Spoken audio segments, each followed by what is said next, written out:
जय हिंद दोस्तों, मैं नवीन शर्मा आप सभी का स्वागत करता हूं। आशा करता हूं आप सब एकदम अच्छे हैं, एकदम बेहतरीन हैं। एक बार सारे प्यारे दोस्त बताएंगे आप सब कैसे। बहुत अच्छे हो।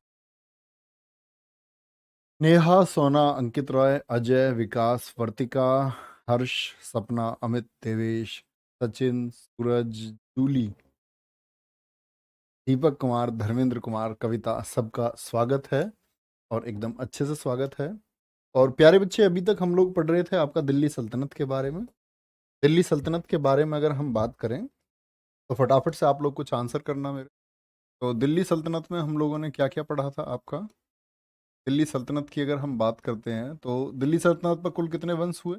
5 वंश हुए। पहला गुलाम हम पढ़ चुके, गुलाम, खिलजी हम पढ़ चुके, तुगलक हम पढ़ चुके। अब सैयद आज हम पढ़ लेंगे लोधी। कहने का मतलब है गुलाम वंश पहला वंश था और बहुत अच्छे से इन्होंने दिल्ली के साम्राज्य को विकसित किया, राजधानी की कीमत बढ़ाई।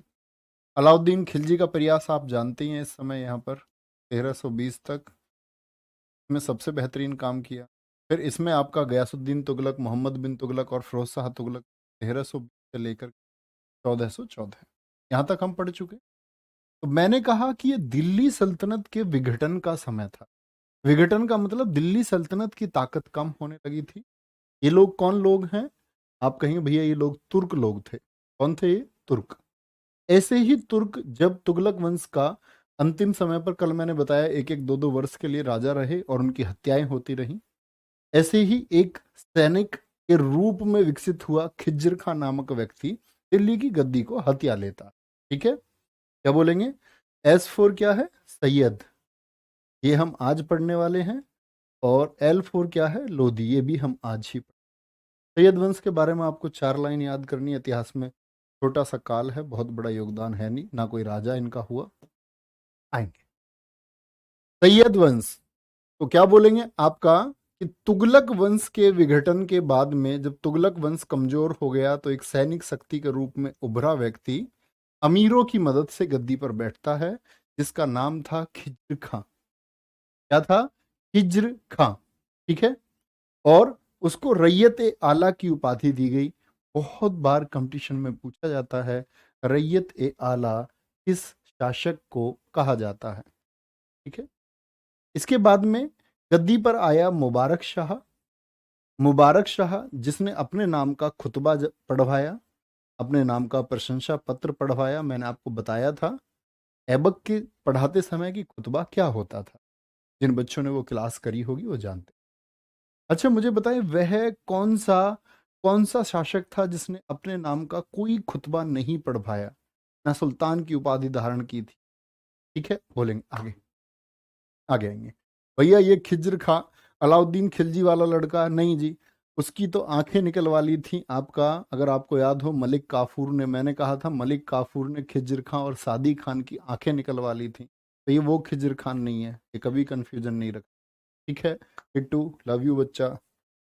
तारीख ए मुबारक शाही, ये पुस्तक है जो किसके बारे में जानकारी देती है? मुबारक शाह ने लिखवाई अपने खुद के ऊपर, और इसके जो राइटर हैं, जो लेखक हैं, लेखक का नाम है याहिया बिन सरहिंदी। बहुत पूछी जाती है तारीख ए मुबारक शाही के लेखक कौन हैं। जैसे मैंने आपको बताया था तारीख ए फिरोज शाही के लेखक कौन है, वो बरनी है। वो भी बहुत महत्वपूर्ण किताब है। क्या जी? बहुत बढ़िया भाई। बहुत सारे बच्चों का आंसर आया भैया ऐबक ने कोई उपाधि धारण नहीं की। वेरी गुड, बहुत शानदार। कुछ बच्चों का आंसर उठ के सीधे आ रहे हैं। मैं आपको अच्छे छात्र,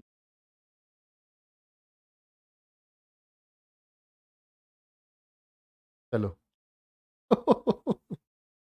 इसके बाद में मोहम्मद शाह, ये आपको याद करने की बिल्कुल आवश्यकता नहीं है। आलम शाह अंतिम शासक था। तो सैयद वंश के बारे में इसका पहला शासक याद रखें। दिल्ली का क्षेत्रफल बहुत छोटा हो चुका है। ये सिर्फ अपने राजपाट में, अपने खुद के अंदर के महल में व्यस्त हैं, अपनी जिंदगी को अच्छे से काटने में व्यस्त हैं, और कोई क्षेत्रफल विस्तार के लिए आक्रमण नहीं। कोई उस समय राजधानी की कीमत इतनी कम हो गई है, कोई उस पर भी आक्रमण नहीं होगा, आक्रमण भी। और आलम शाह अंतिम शासक एक याद रखें। और देखो ये कैसे शासक हैं ये आलम शाह। अब तुम दिल्ली की कीमत समझना, ये दिल्ली छोड़ कर के बदायूं पहुंच गया। खुद दिल्ली की गद्दी को छोड़ गया, स्वेच्छा से, अपनी इच्छा से दिल्ली छोड़कर बदायूं पहुंच गया। बताओ कोई बात है? दिल्ली छोड़कर बदायूं चला गया। अब आप समझ सकते हैं, यानी दिल्ली अब बहुत विशाल नहीं रह गई थी, दिल्ली का उतना प्रभुत्व अब नहीं बचा था। ये अपनी स्वेच्छा से छोड़ करके चला गया। इसको बोला भैया कोई भी बैठो गद्दी पे, मेरी कोई इच्छा नहीं है कि मैं इस गद्दी पे बैठ जाऊं, ठीक है भैया। ये किसकी सेना में था? खिज्र खां। बताया ना प्यारे बच्चे, खिज्र जो है दरअसल में ये एक सैनिक था, ये एक सैनिक था। और सैनिक था ये आपका तुगलकों के समय। और तुगलकों के समय ये सैनिक कैसे बना था? जब तैमूर लंग 1398 में भारत आया, तो तैमूर लंग की एक टुकड़ी को लीड कर रहा था ये। एक जो बटालियन थी उसकी, आपका सेना की, उस बटालियन को लीड करता था तैमूर लंकी को खिज्र खां। उसके बाद ये भारत में रह गया। और नसरुद्दीन महमूद के समय आपका तैमूर लंग का आक्रमण हुआ था, ये मैंने तुगलक वंश में आपको बताया था। तो उसके बाद में शक्ति ये खिज्र खां पर चली गई, ठीक है, कोई दिक्कत? तो ये क्या है, इसने राजपाट छोड़ दिया आलम खान, कोई दिक्कत? तो अब दिल्ली की गद्दी खाली हो गई। और दिल्ली की गद्दी जब खाली हो गई तो मौका मिला लोदी लोगों को गद्दी पर बैठने का। तो मोदी, ये जो लोदी है ना, ये तुर्क नहीं थे, पहली बात, ये तुर्क लोग नहीं है, ठीक है। ये तुर्कों से भी पिछले मध्य एशिया की तरफ से आए हुए लोग थे। इनको मुख्य अफगानी कहा जाता। मुख्य अफगानी, मुख्य अफगानी से मतलब क्या है? यस और नो में एक आंसर बताना। मैंने कहा था बलबन ने मेवातियों के खिलाफ लोह एवं रक्त नीति अपनाई थी, तो उसको लिए मैंने कहा था उसने 13,000 अफगान भर्ती किए थे। क्या ये बात आपने मेरी सुनी? बोलेंगे भैया एक बार। बलबन ने लोह रक्त नीति मेवातियों के खिलाफ चलाई थी, तो उसने 3,000 अफगान भर्ती किए थे। मेवातियों पर कितना आक्रमण उसने किया ये मैंने आपको बताया था, कि उसने सारे जंगल कटवा दिए और बोला मेवातियों के बच्चे तक के कत्ल कर दो, और किसी तरह की लूट जो ये रास्ते में होती है। मैंने कहा था ना बलबन के समय वो तालाब में जाने वाले लोगों को निर्वस्त्र करके भेज देते थे, मेवाती मजे करते रहते थे। बहुत सारे बच्चों ने लिखा यस, कुछ बच्चे लिख रहे हैं वो, इसका मतलब उन बच्चों ने वो क्लास। बच्चा मेरी बात सुनो, आप जब क्लास करते हैं ना, तो अगर आप आज देखना है क्लास को, आज वाली क्लास मत देखो, सबसे पहले पहली वाली क्लास देखो, क्रम से देखा करो हमेशा, तब चीजें समझ में आती ना। चलो भाई, यस वाले बच्चे समझे। तो 3,000 जो ये अफगान आए, इन 3,000 अफगानों में प्यारे बच्चे जो सबसे इंपॉर्टेंट व्यक्ति है, जो इनका लीडर था, 3,000 का कोई लीडर भी तो होगा, नेतृत्व करता था इनका बहराम खां। बहराम खां, ठीक है। और इसी बहराम खां का बेटा था मलिक काला। कौन था? मलिक काला, ठीक है। मलिक काला का बेटा था आपका बल्लू। रात 10 बजे, क्या बोलता हो, 10 अक्टूबर रात 10 बजे बल्लू तुम्हारी जेल से फरार। तो ये बल्लू कौन है? ये बल्लू ही है बहलोल। तो बहलोल के जो वंशज हैं वो किस समय पर आए प्यारे बच्चे? वो आए अफगान बनकर के, किसके समय पर? आपका बलबन के समय पर। और जैसे ही तुर्कों का शासन खत्म हुआ, तो इन अफगानों को मौका मिला, और इन लोगों ने अपने संगठन से ये लोग क्या आ गए, दिल्ली पर काबिज हो जाते हैं। और दिल्ली पर प्रथम अफगान वंश बना आपका लोधी वंश। एक दूसरा वंश भी आएगा, इसी वंश का रहेगा शेर शाह सूरी, जो ये स्टेटमेंट देगा कि अगर भाग्य ने मेरा साथ दिया तो मैं भारत की भूमि से मुगलों को खदेड़ दूंगा। तो वो द्वितीय अफगान वंश, ठीक है। फाउंडर कौन था? ये आपका बल्लू बहलोल लोधी। 1451 से 1489, और दिल्ली सल्तनत में सबसे बड़ा शासनकाल कितने वर्षों का है? 38 ईयर्स, बड़ा शासनकाल है। मतलब जो ये दिल्ली सल्तनत थी ना प्यारे बच्चे, दिल्ली सल्तनत कब से कब तक रही? बोले फटाफट। 1206 से लेकर के 1526। तो ये जो 320 साल हैं, इन 320 सालों में सबसे लंबे समय तक गद्दी पर रहा है 38 वर्ष तक बहलोल लोधी। मतलब इससे ज्यादा टाइम तक गद्दी पर नहीं रहा। तो ये क्या है? ये बहुत इंपॉर्टेंट है कि दिल्ली की गद्दी पर सबसे लंबे समय तक शासन करने वाला राजा कौन था? ठीक है, बोलेंगे एक।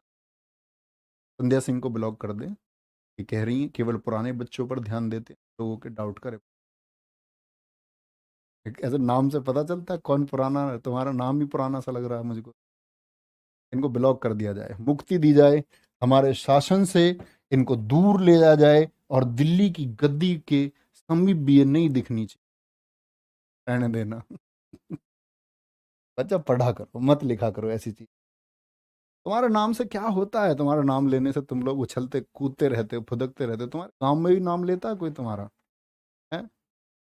बनाओ, तब लेंगे एक दिन। मजबूर कर दो पूरे देश को अपना नाम लेने को। धीरे धीरे धीरे धीरे काम करते रहो और ऐसा एक टारगेट बनाओ, 20 साल की मेहनत में ये तुम करके दिखाओ, तब लेंगे। भाई मुझसे क्यों नाम, मेरे नाम लेने से क्या होगा तुम्हारा? है? मैं खुद भूल जाऊंगा तुम्हारा नाम लेके कि मैंने तुम्हारा कभी नाम लिया था। और तुमको याद रहेगा कि हिस्ट्री क्लास में मेरा नाम लिया, तो उससे होता है। स्कूटी वाली नई बात बताती है। ये मत पूछने लग लेना स्कूटी वाली कौन है। दिल्ली सल्तनत काल में सबसे लंबा शासन काल। ठीक है। और बहलोल लोदी के बारे में एक और बात याद रखें प्यारे बच्चे, इसको हम द्वितीय सिजेरियन सुल्तान कहते हैं। क्या बोलते हैं इसको?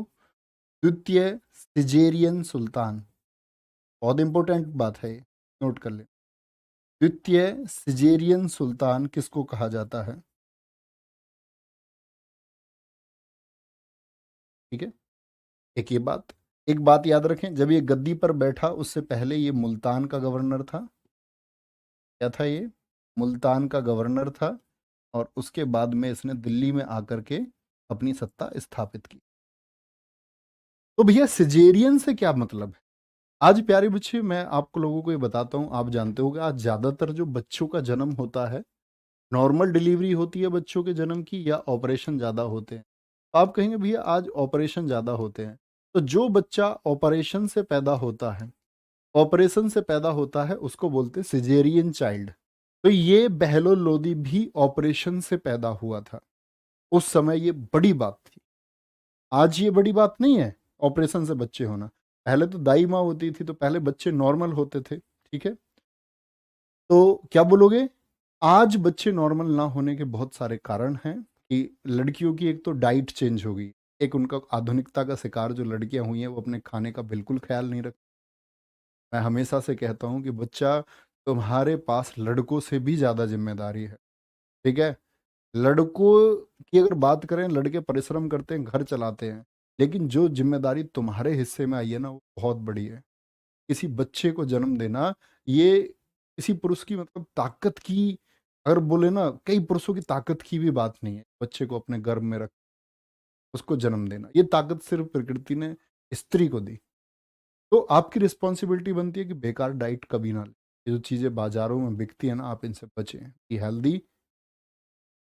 और एक स्टेट था कि भाई आज राजीव भाई दीक्षित, आपने नाम सुना होगा, उनकी एक थेरेपी बहुत पॉपुलर हुई थी, आप भी लोगों तक, कि जो खाने वाला चूना होता है ना, खाने वाला चूना अगर एक गेहूं के दाने के बराबर हर महीने प्रेगनेंसी के टाइम पर दिया जाता रहे तो नॉर्मल डिलीवरी हो जाती है। और इसको जितने भी लोगों ने अपनाया, 100% चांस और 100% इसके रिजल्ट रहे। ठीक है। इसलिए तो मरवा दिया था उनको लोगों ने, क्योंकि उन्होंने ऐसी विधियां लोगों को बताई कि जो विदेशी कंपनियां, विदेशी व्यापार था वो बंद होने लग गया। तो क्या बात बोलेंगे, ये उस समय बड़ी बात थी ऑपरेशन होना। तो भैया आप कहेंगे फिर प्रथम कौन है, ये भी तो दिमाग में आएगा। प्रथम सिजेरियन किसको कहा जाता है? ऐसा कोई और भी हुआ था क्या इससे पहले? हाँ, मौर्य वंश में हुआ था आपका। मौर्य वंश में चंद्रगुप्त मौर्य का लड़का बिंदुसार। चंद्रगुप्त मौर्य जानते हो ना, जिनके प्रधानमंत्री आचार्य चाणक्य थे। आचार्य चाणक्य ने एक बच्चे को चुना था कि मैं तुमको चक्रवर्ती सम्राट बनाऊंगा भारत का। तो वो चंद्रगुप्त मौर्य के लड़के का नाम था बिंदुसार, और ये भी एक सिजेरियन चाइल्ड थे। तो दिक्कत बोलेंगे भाई, आगे आएंगे।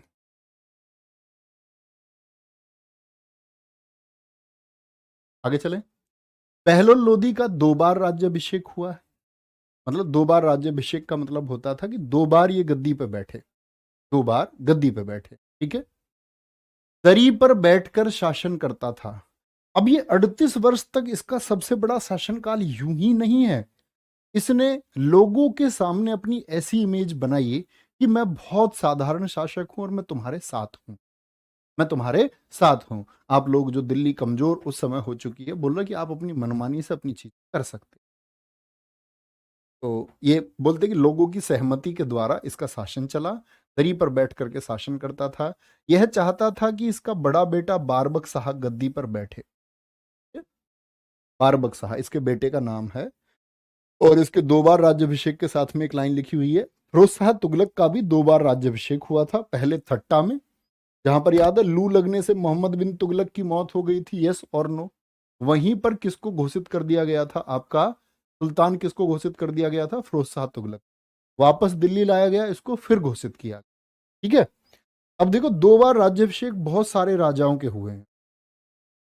2 बार राज्यभिषेक, 6 शासक कहे जाते हैं कुल मिलाकर के। और बहुत सारे बच्चे अकबर को समझते हैं तो वो गलत करते हैं। 2 बार राज्यभिषेक जो हुए हैं ये शासकों में, एक तो आपका औरंगजेब है, आगे आएगा औरंगजेब। एक आपका बहलोल भाई हो गया, बल्लू, ठीक है। बहलोल के साथ में एक कौन हो गया, फिरोज शाह तुगलक हो गया, एफएसटी हो गया। एक आपका शेर शाह सूरी, शेर शाह सूरी, ठीक है। एक आपका इब्राहिम लोदी, आई लोदी बोलते हैं इसको, इब्राहिम लोदी। और एक थे छत्रपति शिवाजी महाराज जी। क्या बोलोगे, छत्रपति शिवाजी महाराज जी थे। छत्रपति शिवाजी महाराज जी, ये 6 लोग हैं हिंदुस्तान में जिनका क्या हुआ है, 2 बार राज्यभिषेक हुआ। तो ऐसा भी क्वेश्चन एसएससी ने एक बार पूछा हुआ है, निम्नलिखित में से वह कौन सा शासक है जिसका 2 बार राज्यभिषेक नहीं हुआ है। तो नाम था अकबर का, क्योंकि बच्चे समझते हैं कि अकबर का 2 बार राज्यभिषेक हुआ, ऐसा नहीं था। वो मैं अकबर के टाइम के आपको बताऊंगा।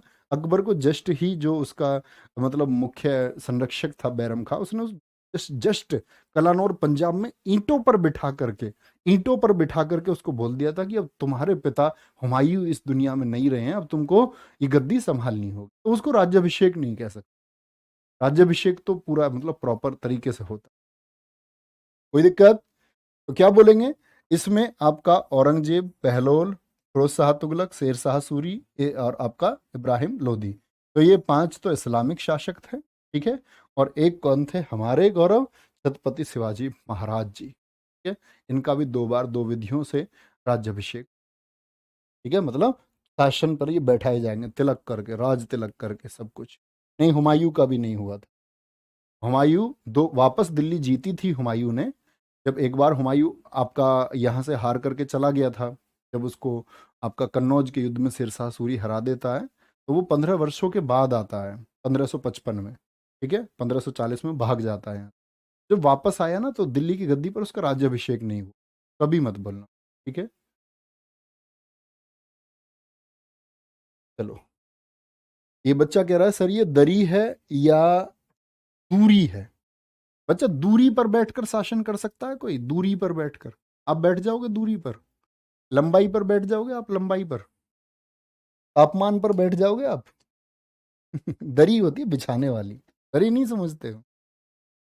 चलो, पहले तो ये होता था कपड़े दे करके, आज तो लोग बेड शीट बिछाते हैं। पहले तो जो घर के बेकार कपड़े होते थे उनको दरी दी जाती थी, वो बुन के दे जाता था, हमारे घर भी थी। सिकंदर लोदी, सिकंदर लोदी को जानने से पहले ये एक लाइन जान लें। बहलोल लोदी ने जौनपुर जाकर वहां के शासक हुसैन शाह सरकी को हराकर अपने बेटे बारबक शाह को वहां का गवर्नर बनाया। क्या बनाया, वहां का गवर्नर बनाया। अब मैं आपसे जौनपुर की बात पूछ लेता हूं जरा, मुझे बताएंगे जौनपुर की स्थापना किसने की थी, कमेंट सेक्शन में फटाफट से। जौनपुर की स्थापना तो फिरोज शाह तुगलक ने, फिरोज शाह तुगलक के समय पर किसने, आपका ख्वाजा जहां, याद है प्यारे बच्चे, ख्वाजा, क्या बोलोगे, ख्वाजा जहां, ख्वाजा जहां, जिसको मलिक शरवर भी मैंने कहा था, या जिसको हम मलिक उस शर्क के नाम से जानते हैं। तो मलिक उस शर्क से मतलब था, शर्क से मतलब इसने की थी स्थापना सर्की वंश की। सर्की वंश की स्थापना यूपी के एग्जाम्स में बहुत पूछा जाता है। सर्की वंश की स्थापना किसने की थी? किसने की थी? मलिक सरवर बोले, ख्वाजा जहां बोले, या इसकी उपाधि थी मलिक उस सर्क? क्या बोलोगे आपका? मलिक सरवर। मलिक सरवर, ये चीजें मैं आपको लिखा चुका हूँ। तो ये फिरोज शाह तुगलक के समय पर इसने बनाया था, इन्हीं के अधीन था। लेकिन जैसे जैसे लोधी वंश आया तो यही जौनपुर दिल्ली के लिए सिर में दर्द बन गया। सिर में दर्द किस तरह से बन जाता है? क्योंकि अगर जौनपुर से कनेक्शन कट जाए तो इधर बिहार और बंगाल पर कंट्रोल रख पाना बहुत मुश्किल था। बिहार और बंगाल पर नियंत्रण जौनपुर के थ्रू ही होता था। तो इस जौनपुर में क्या हुआ कि ये जो आपका हुसैन शाह सरकी था, इसने बोला मैं दिल्ली के अधीन नहीं हूं, इसीलिए बहलोल लोदी ने आक्रमण किया। बहलोल लोदी ने क्या किया? आक्रमण किया। ठीक है, कोई दिक्कत? बोलेंगे भाई आराम से। सर जी और किस किस का बच्चा आप लोगों में ये कमी है? देखो, एक पता आपके लिए लोग क्या कहते हैं, समझना आप। कहते हैं कि ये बच्चा 10वीं 12वीं का है जो एमटीएस देगा, इसको ऊपर ऊपर से पढ़ा दो। ऐसा इंडस्ट्री में चलता है आज, मतलब बिजनेस इंडस्ट्री हो चुकी है लगभग बहुत सारे क्षेत्र। और ये होता है इन बच्चों को ऊपर ऊपर से पढ़ा दो। मेरा क्या मानना है? मेरा मानना है कि बच्चा समझने और सुनने को तैयार होता है। आप अगर उसको उस उत्साह से, और वो डिलीवरेंस आपके पास है कि बच्चे को आप ये कॉन्फिडेंस में लें कि वो पढ़ेगा, आप उसको ये विश्वास दिलाएं तो वो सीखता है सारी चीज़। उससे कोई फर्क नहीं पड़ता। हो सकता है ग्रेजुएट एक बच्चा भी मेहनत ना करे, वो किसी की बात ना सुने। ये मेरा विश्वास तुमसे है, तुम सुनते हो चीज। जब मैंने बता दिया आपको 6 ही राजाओं का राज्याभिषेक हुआ है 2 बार, अब कोई कुछ काहे को क्यों क्यों कंफ्यूज करना है? कोई दिक्कत? तो बहलोल लोदी बुढ़ापे में एक स्वाभाविक मौत मर गया, लेकिन अपनी मौत से पहले उसने हुसैन शाह सरकी को हराकर अपने बेटे बारबक शाह को क्या बना दिया प्यारे बच्चे? वहां का गवर्नर बना दिया। ठीक है। सिकंदर लोदी आया। ये कौन है? ये बल्लू भाई का छोटा लड़का है, बहलोल लोदी का छोटा पुत्र। ठीक है, बारबक शाह से छोटा है, बल्लू का छोटा पुत्र। इसकी 2 प्यारे बच्चे उपलब्धि हैं। 1504 में इसने आगरा बसाया, 1506 में इसने आगरा राजधानी बनाई। ठीक है? अब बच्चे कहते हैं कि भैया आगरा क्या पहले नहीं था? दरअसल में जगह तो पहले से होती थी, लेकिन ये क्या करते थे, उसका सौंदर्यीकरण करा दिया, वहां पर किले बना दिए, वहां पर कुछ कैंप स्थापित कर दिए, सेना स्थापित कर दी। तो 1504 में आगरा बसाया, और यहाँ 1505 में भी इसका एक काम है। 1505 में इसने, याद रख लेना, कुतुब मीनार की मरम्मत कराई थी, क्योंकि दिल्ली में भूकंप आया था 1505 में, और भूकंप से कुतुब मीनार क्षतिग्रस्त हो गई थी। तो 1505 में इसने क्या कराई? मरम्मत कराई। अच्छा, इसने मुहर्रम पर ताजिया निकालना बंद कर दिया। मुहर्रम देखा है आपने? इस्लाम का त्योहार होता है, उसमें खुद को पीटते हैं वो लोग, और वो दुख प्रकट करते हैं ईश्वर के प्रति कि हमारे दुखों के लिए हमको माफ किया जाए। ठीक है। मुहर्रम पर ताजिया निकलना इसने बंद कर दिया। गंगा यमुना स्नान पर रोक लगाई इसी ने, हिंदुओं को। जैसे हमारे यहाँ क्या होता था, आप लोग जानते हैं कि आज तो बहुत सारे जगह पर हमारे बच्चों के ऐसे वो बोलते हैं, तुम्हारे यहाँ पता नहीं क्या बोलते हो, उपनयन को क्या बोलते हैं उसको, गंजा कर देते हैं इसमें बच्चे को, और बोलते हैं कि भाई इसके बालों को क्या करना है, पहली बार में लटूरी बोलते हैं, हमारे यहाँ लटूरी उतरती है उसकी। तो इसने क्या बोला कि ये गंगा जमुना के किनारे नहीं होगा, हिंदुओं पर रोक लगाई गई। मथुरा ज्वालामुखी के मंदिर तोड़ दिए, और साथ में वो कसाईयों को दे दिए इसने तोलने के लिए कि मांस तोलो अब इससे, मंदिर की मूर्तियों के टुकड़ों से। इसने गजे सिकंदरी लागू किया जो 30 इंच का था। गजे सिकंदरी का मतलब ये एक स्केल था भूमि नापने के लिए। ऐसा ही अकबर ने एक स्केल चलाया था, वो मैं अकबर के टाइम पे आपको या भी सुन लें। अकबर ने भी एक स्केल चलाया था, अकबर के स्केल का नाम था गज ए इलाही। और एक क्वेश्चन पूछा गया है कि गज ए इलाही, यूपीएससी का क्वेश्चन है, गज ए इलाही और गज ए सिकंदरी का अनुपात क्या था? तो क्या था, 39:41 था। ये बात याद रखो, ठीक है। गुलरुखी शीर्षक से कविताएं लिखता था। शीर्षक मतलब टाइटल। बहुत सारे लोग आपने देखे होंगे कि जो कवि होते हैं वो अपना एक टाइटल चुन लेते हैं। तो इसने क्या टाइटल किया आपका, भैया हमारे यहाँ उसको मुंडन कहते हैं। अरे मुंडन तो सब जगह बोलते हैं, मतलब एक हमारे यहाँ कहते हैं उसको लटूरी उतरेगी बच्चे की, उस तरह का नाम मैं बोल रहा था आपसे। मुंडन ठीक है, कोई दिक्कत। तो मैंने आपको बताया था सिकंदर लोदी का अग्रगामी कौन था फिरोज शाह तुगलक में, यस और नो। ये बात याद है कि फिरोज शाह तुगलक सिकंदर लोदी और औरंगजेब का अग्रगामी था। ये बात मैंने आपसे क्यों कही थी, क्योंकि जैसी रोक सिकंदर लोदी ने लगाई, इससे पहले ऐसी ही रोक किसने लगाई थी, वो फिरोज शाह तुगलक ने लगाई। ठीक है, आगे आएंगे। सिकंदर लोदी, उसी को पढ़ रहे हैं हम। इसी के समय में भारतीय संगीत पर पहला फारसी ग्रंथ लज्जत ए सिकंदर शाही लिखा गया। ठीक है, लज्जत ए सिकंदर शाही। तो फारसी संगीत पर, यानी सॉरी, भारतीय संगीत पर जो फारसी ग्रंथ है उसका क्या नाम है, लज्जत ए सिकंदरी, को पूछा गया है। इसी के समय वजीर मुया भुइया ने मोठ मस्जिद, ये दाल मस्जिद के नाम से जानी जाती है। इसको बनने में बहुत सारी दाल का प्रयोग हुआ था। दाल का क्या करते थे, पहले बच्चा सीमेंट नहीं था, है ना, तो सीमेंट नहीं था तो ईंटा को कैसे जोड़ते थे, तो ईंटा जुड़ती थी आपकी कैसे, बेल जो होती थी ना, बेल, ये जो बेल लगती है आपकी, इनके रसों से मिक्सचर बना के ऐसे जोड़ते थे। बहुत बढ़िया। भैया हमारे यहाँ जडूला बोलते हैं। ठीक है,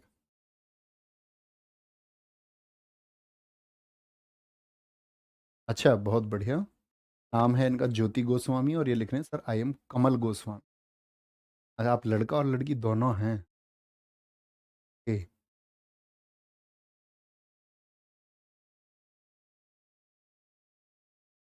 भैया 39:41 कैसे हुआ, सिकंदर का तो 30 है ना। भैया कैसे गणित सीखते होगे यार।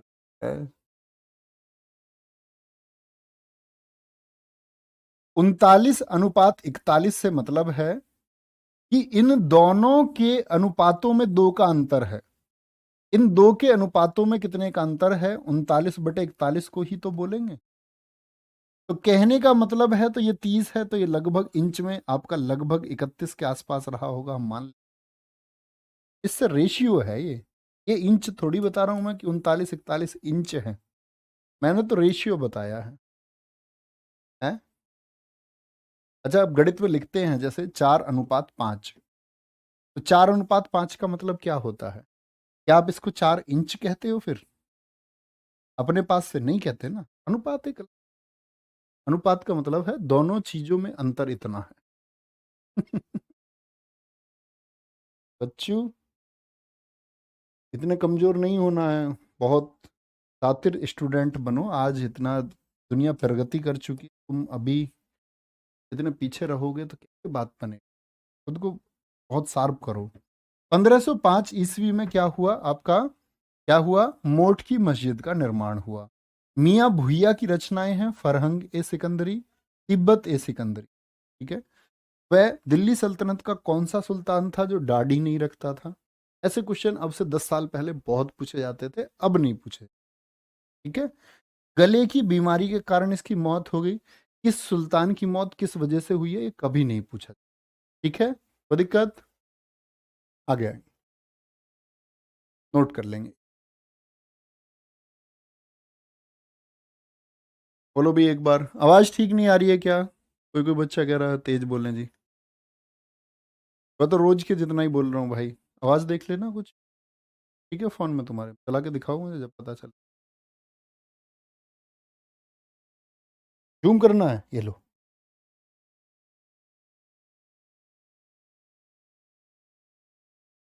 देखेंगे एक बार, अच्छे से नोट करें।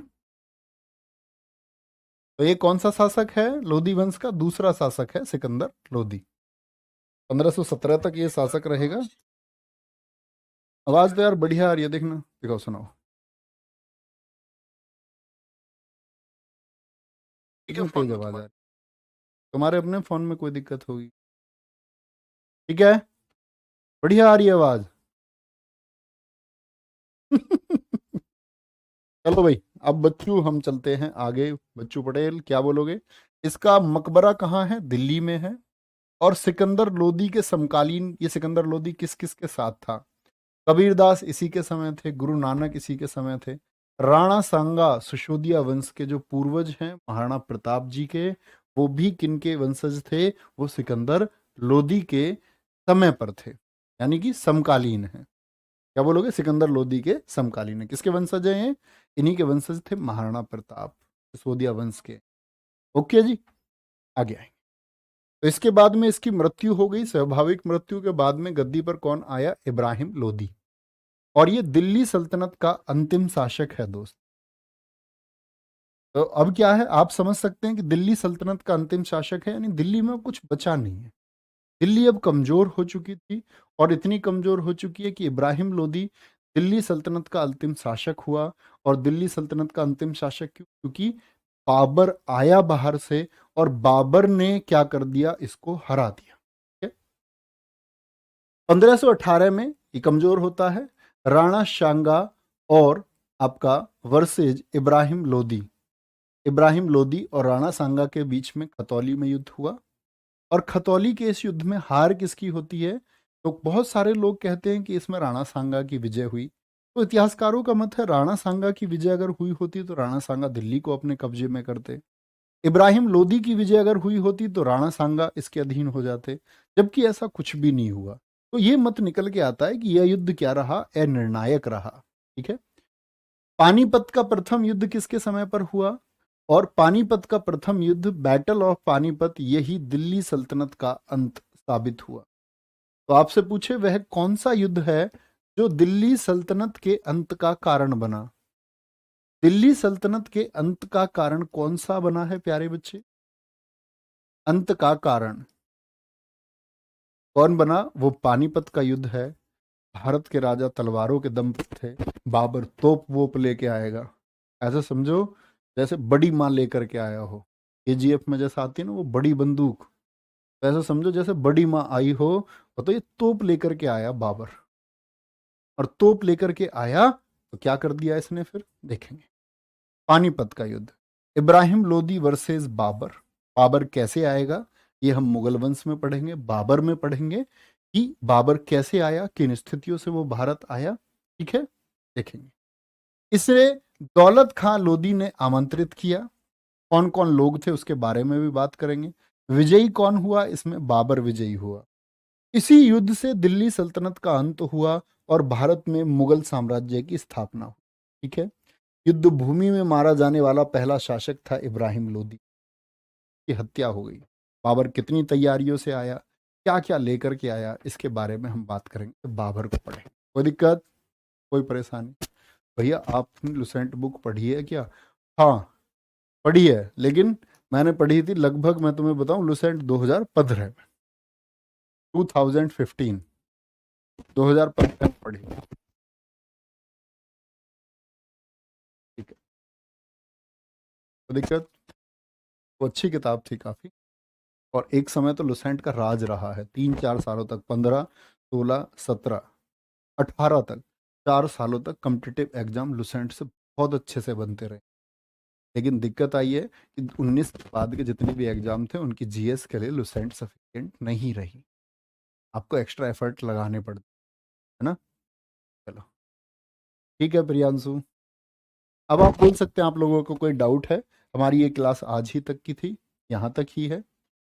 ठीक है Ankur, thank you. Hrithik Bhati, very good. चलो भैया मैं तो 2023 में पढ़ रहा हूँ। नहीं बिल्कुल पढ़ें, किताब बेकार नहीं है। आगे चलें।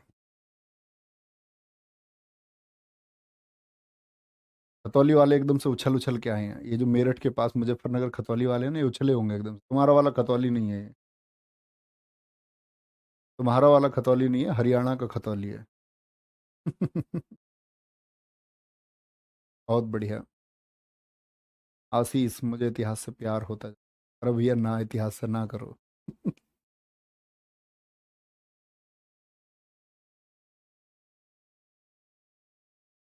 कमेंट धीरे धीरे चलाएं बच्चों ताकि मैं पढ़। बहुत बढ़िया। सर आप कहाँ से हैं? मैं भारत से। यूपी। यूपी में हमारा जिला पड़ता है बुलंदशहर। बुलंदशहर और गौतम बुद्ध नगर के बॉर्डर पे गांव है हमारा, सिकंदराबाद से 7 किलोमीटर पहले, मतलब गौतम बुद्ध नगर। मसौता गांव का नाम। ठीक है, आओगे घर, जाना हमारा ही घर है। ठीक है सर, रिवीजन कैसे करें भैया? उल्टे लटक के करें, पंखे से करें? अब यार, अच्छा कभी तुमने ये पूछा है कि मेरी इससे मैं बात करता हूँ, मेरी फ़ोन पे इससे बात होती है, मैं कैसे बात, नहीं पूछते? अब बहुत चालाक हो जाते तुम। ये चालाक पढ़ाई के लिए। रिवीजन, मैंने बोला आदि गुरु शंकराचार्य 8 वर्ष के सब कुछ याद कर लेते, सब कुछ। कैसे? ऐसा नहीं कि उनको कोई ऐसे देवी शक्ति आ गई, उन्होंने उच्चारण इतनी बार किया। आप किसी चीज़ को कितनी बार पढ़ते हैं उसका कोई तरीका नहीं होता। मैंने आपको याद करने के लिए स्कैन टेक्निक बता रखी है। अच्छे छात्र उसका इस्तेमाल करते हैं, मेरे पास लगातार मैसेज आते हैं कि बहुत हेल्प। उसी का यूज आप करिए, इन्हीं क्लासेस में आई हुई है। और आपने क्लासेस क्रम से नहीं करी है तो आपने वो टेक्निक भी नहीं सुनी। टेक्निक नहीं सुनी है, मैं मानता हूँ कि आप अभी सिलेक्शन लेने के उस स्थिति में नहीं है जब आप क्लासेस को छोड़ छोड़ के पढ़ रहे हैं। एक दिन आएगा जब तुम सिलेक्शन लेने की स्थिति आओगे। अच्छा बच्चा क्रम से पढ़ता, फॉलो करता है, वो जो उसको बताया जाता है ना वो उसको फॉलो करता है। ठीक है? जैसे मैं तुम्हें बताऊं, एक ऋषि हुए आरुणि उद्दालक, उनके बेटे का नाम था श्वेत केतु। तो श्वेत केतु को भेजा गया गुरुकुल सीखने के लिए कि तुम सीख के आना। अब जब श्वेत केतु की शिक्षा पूरी हो गई तो श्वेत केतु वापस आया तो उनके उद्दालक ने पूछा, उद्दालक ने पूछा कि क्या सीख के आए हो? उन्होंने कहा जी सब कुछ सीख के आए, खगोल, ज्योतिष, भूगोल, इतिहास, वेद, वेदांग, उपनिषद सब पढ़ के आया। नाराज हो गए। समझ रहे हो तुम? उनके पिता नाराज हो गए, बोले कि उसको जाना जिसको जानने के बाद में कुछ और जानने की इच्छा नहीं रहती है, या जिसको जानने के बाद में सब कुछ जान लिया जाता है, वो एक चीज जानी? और उन्होंने बोला नहीं, ही नहीं है। उन्होंने अपने पिताजी से पूछा वो एक चीज क्या है? परेशान हो गए, बोले अपने गुरु जी के पास जाओ, उनसे पूछो एक चीज। उन्होंने जाके आश्रम में एक क्वेश्चन किया अपने गुरु जी से। उन्होंने बोला जी मैंने सब कुछ जान लिया, लेकिन मेरे पिता ने मेरी सारी उम्मीदों पर पानी फेर दिया, मैं सोचता था मेरे पिताजी बहुत खुश होंगे।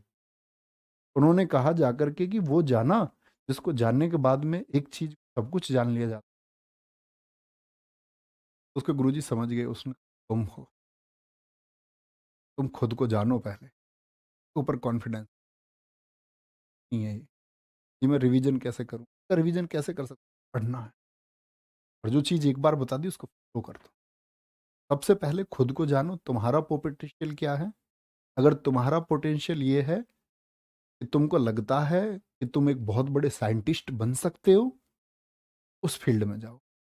लगता है तुमको डॉक्टर बन सकते हो, तो उस फील्ड में जाओ। और तुमको लग सकता है कि तुम कुछ और नहीं बन सकते, सरकारी नौकरी हम ले सकते हैं मेहनत करके, और यही एक ऑप्शन है। स्थिति हमारी घर की ऐसी है कि तरफ जाना होगा, और इसी के जरिए हम आगे बढ़ सकते हैं। तो पूरा एफर्ट इसमें, वही तुम्हारी पहचान। ठीक है, तो मत खोना कभी। ख्याल रखें, मिलते हैं कल। बाय बाय, टेक केयर, जय हिंद, जय भारत, जय माता।